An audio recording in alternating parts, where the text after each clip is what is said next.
Comment ça s'est passé ce matin sur le terrain, dans les classes? Perrine Bramy et Antoine Morvan sont allés au lycée privé Sainte-Marie de Beaucamp-Ligny. C'est une quinzaine de kilomètres de Lille. Reportage. Ma petite maman chérie. À cette heure qui est la dernière mon pour tout moi, petit frère adoré. Quand vous recevrez cette mon petit papa aimé. Dans les couloirs du lycée Sainte-Marie, les mots de Guy Môquet se mêlent à ceux d'autres résistants. Ce sont les Français qui me livrent, mais je crie vive la France. Ce professeur a choisi la lettre de Guido Brancadoro, fusillé lui aussi par les Allemands, 6 mois après Guy Môquet.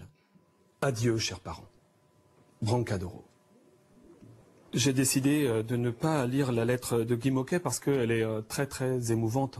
Moi, je préfère avoir un peu plus de distance et ne pas être dans l'émotion au moment où je suis avec mes élèves pour ne pas risquer non plus éventuellement de voir des élèves pleurer, c'est pas la place. J'aurais voulu vivre. Les terminales, eux, solennellement, entendront bien les derniers mots du jeune résistant communiste fusillé il y a 66 ans, mais leur professeur a tenu à les replacer dans leur contexte historique.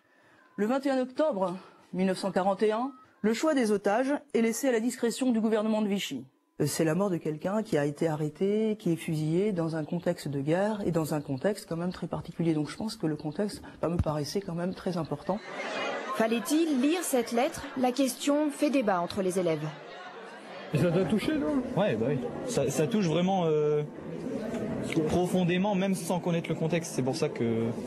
Moi, ça m'a touché aussi, mais d'un côté, tu te dis que c'est quelque chose c'est un événement qui est un peu isolé, un fragment d'histoire.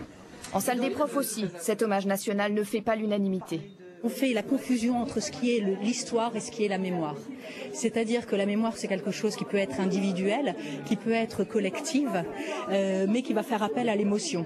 Et en histoire, on cherche à prendre de la distance par rapport à cette émotion et on essaye avant tout de comprendre. 17 ans et demi. Dans l'émotion ou les faits historiques, tous les enseignants se seront finalement pliés à l'exercice. Si ce n'est de vous quitter tous.